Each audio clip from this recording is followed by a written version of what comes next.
Hi, I've got another game that I'd like to share with you. This game is a bit of a funny game, and it gets quite ridiculous towards the end.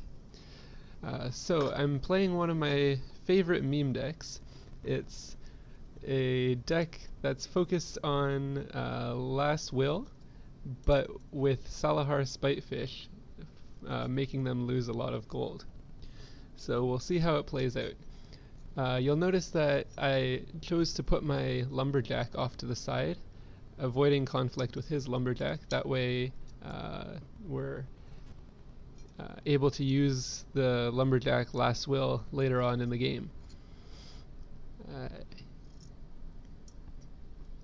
Position my units, only allowing him to attack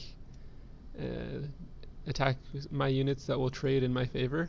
So here he uses 3 gold unit to trade with my 2 gold unit. I'm happy to make that trade. Now let's take a look at my opponent's deck. He's running a very spell focused deck with some big endgame units with Yaram Giant, and we'll see later on in his hand he has others too.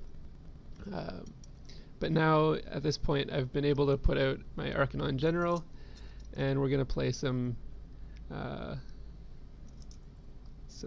Last Will effects, and make him lose some gold. Now he has a great play here with his Freezing Pillar. Luckily I have a Witch Bolt to take care of that, and I could have used my Elvish Thief to kill his Lumberjack, but I used my Salahar Rider. That way this square right here won't be occupied for his next turn.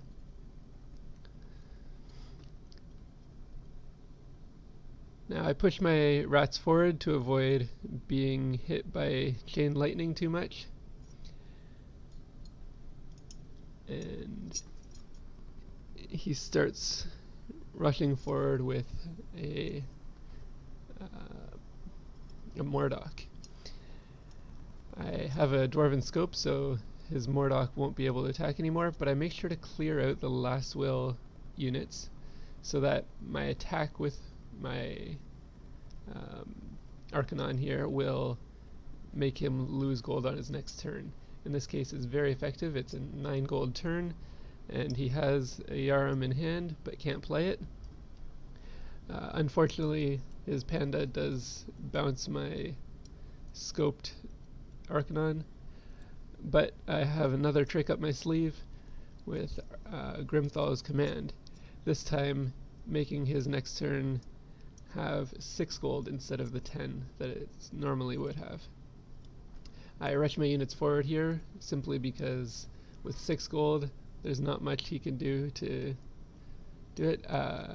However, I positioned poorly here as I'm playing against Viking, and he could have used Chain Lightning through all my units.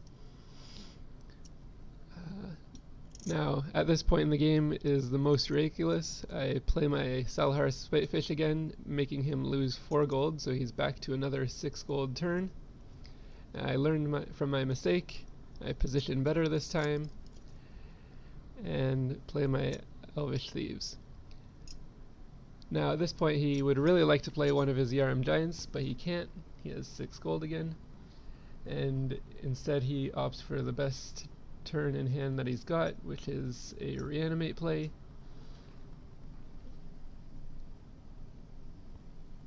And we'll see here he's going to take another hit on his castle, leaving him his next turn to have 2 gold total when it should normally be 10. I kill suicide my Spitefish, which makes him have 0 gold instead of 10, and position my units. Now at this point in the game he paused for about 30 seconds, unsure of what to make of this turn, but in the cards.tv replay it goes very quickly. Quite funny, quite an amusing deck to play. Hope you enjoyed watching it, and I'll see you next time.